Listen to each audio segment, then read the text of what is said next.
তোমাদের সাথে একটা গোপাল ভাঁড়ের মজার গল্প বলি। একবার গোপাল ভাঁড় রাজসভা পৌঁছাতেই মহারাজ কৃষ্ণচন্দ্র বলে উঠলেন, জানো গোপাল ভাঁড়, কালকে রাত্রে আমি স্বপ্ন দেখেছি তুমি আমি কোথায় বেড়াতে গেছি। এখন এর দুটো পুষ্করিণীর পাশ দিয়ে যাচ্ছি, একটা ক্ষীরের পুষ্করিণী আর একটা বিষ্ঠা বা পায়খানার পুষ্করিণী। তুমি সেই পায়খানার পুষ্করিণীতে পড়ে গেলে পা ফুসকে, আর আমি পড়ে গেলাম সেই ক্ষীরের পুষ্করিণীর মধ্যে।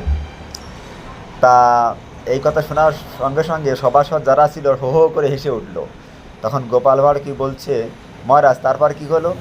আর তারপর আমার ঘুম ভেঙে গেল। কাছে আমার তখন তো আমার ঘুম ভাঙেনি মহারাজ। আমি বললাম, মহারাজ চলেন আমরা দুজনে এখন কি করা যায়, চাড়াহাঁটি করি।